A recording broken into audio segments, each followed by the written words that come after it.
Sam Johnson and the Blue Ribbon Quilt by Lisa Campbell Ernst.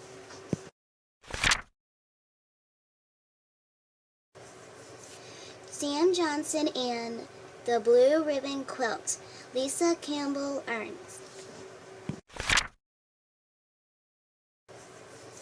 Sam Johnson and the Blue Ribbon Quilt, Lisa Campbell Ernst.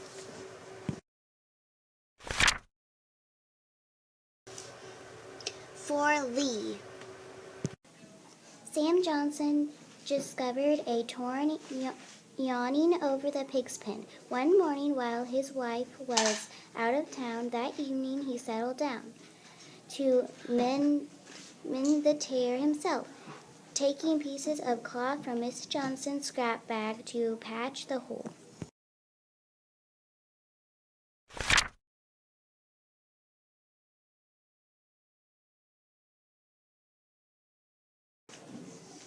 At first, just running the needle in and out of the fabric was hard work, but as the evening wore on, Sam became more expert. Soon he was having a fine time, choosing patches of different shapes and colors. It was sunrise before he leaned back to admire his nice work. "What a masterpiece!" he exclaimed, turning the design about. "Just wait until Sarah sees this. She'll be mighty impressed."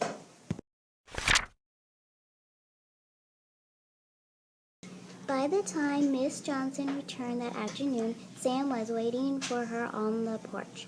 "That's very nice, dear," she said, giving his handiwork a quick glance. "I'm glad to see you kept yourself busy while I was away." "But Sarah, don't you think it's beautiful?" Sam protested. When Miss Johnson did not answer, Sam went on. "I had so much fun doing it that I've decided to join your quilting club. Now, Sam," dear Miss Johnson chuckled nervously, "it's very nice that you enjoyed your little project while I was away.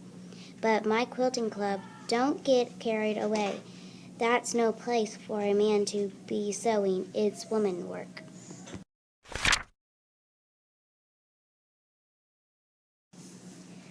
But Mrs. Johnson wasn't laughing the next night. As she and Sam rode together to the weekly meeting of Rosedale Woman Quilting Club, nor did she crack a smile when they walked through the meeting room door, and all the ladies turned and stared. Sam cleared his throat. "Good evening," he said calmly. "I've decided to join your club."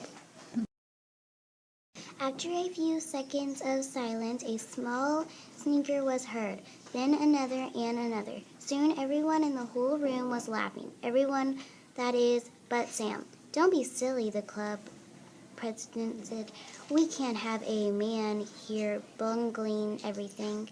Our most important quilt of the year is coming up, the one for the county fair contest. Why don't you join the men's horseshoe or checkers club? If you want something to do with your time." Sam stalked out of the room.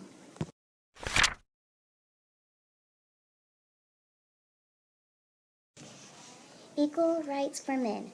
Meeting tonight, Sam Johnson's barn, 7 o'clock. The next morning, his hastily hung posters were scattered all around the county.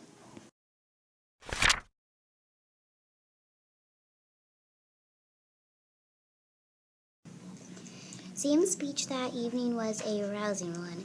"Men," he began, "we have a very serious problem on our hands. He described what happened to the yawning, waving it high in the air, and then what happened at the quilting club meeting. He talked about freedom and the country and even about the Declaration of Independence. Finally, he explained about the quilt contest at the county fair. "Are you willing," he said, "to prove these ladies wrong?" The men looked at one another and Timmy nodded. Are you ready? His voice became louder. To show you can do more with your hands than plow a field? Yes, answered a small chorus of voices. Then I say, he finished, we should enter that contest ourselves. This time everyone clapped and cheered. The Rosedale Men Quilting Club had officially begun.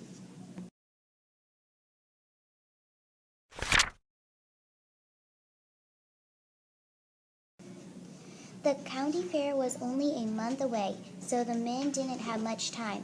They met every night in Sam's barn, working awkwardly at first on their flying geese design.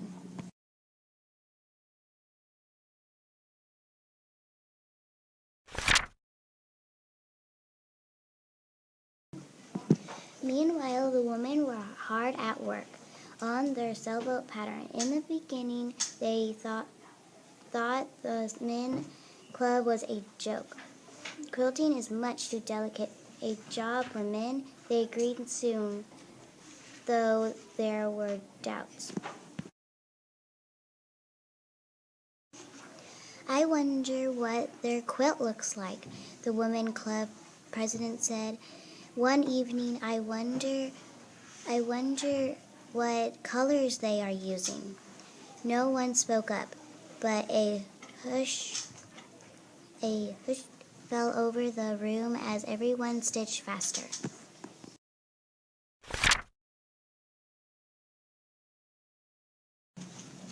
In their final week, each club worked far into the night.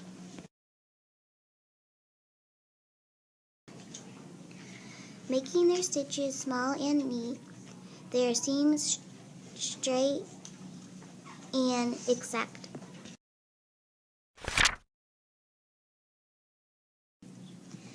At dawn, on the day of the contest, the men and the women gently folded their quilts, laid them in the back of their wagons, and set out for the fairground.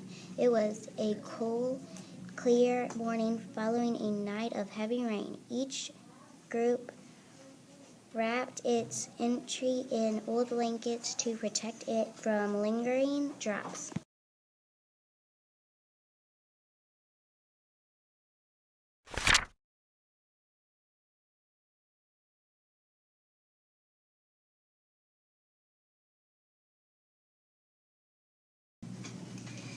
As the wagon passed through the fairground gates, the Rosedale Quilting Club paused a moment and, looking quite smug, nodding their heads in greeting.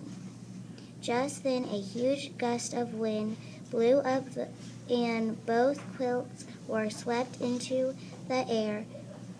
Each landed with a light splat in a giant mud puddle.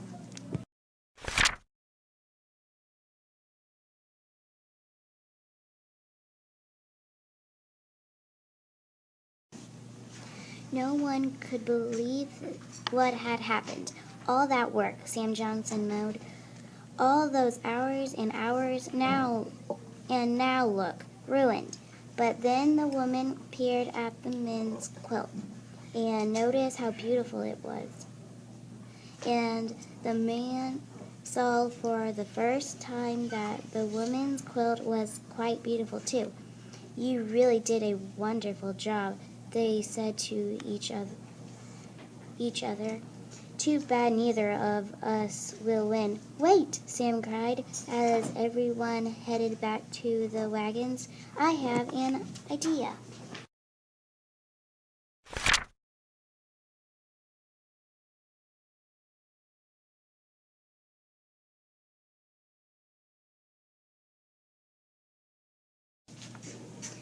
All that morning and all that afternoon, the Rosedale Men Quilting Club and the Rosedale Women Quilting Club worked together carefully, delicately. They cut out the unsoiled sections of each quilt. Then they pieced together the unsplattered fabric.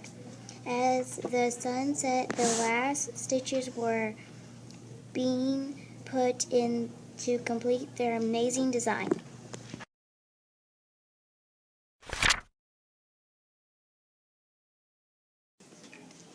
The fair was a great success. Elijah Poole's hog tipped the scales at a record weight. Harriet Iman's apple raisin pie swept every baking prize. And for the quilting contest, first prize was awarded to the Just Plain Rosedale Quilting Club. What's the name of your unusual design? Sam Johnson was asked. He paused for a moment, thinking, then replied, "Why, flying sailboats, of course."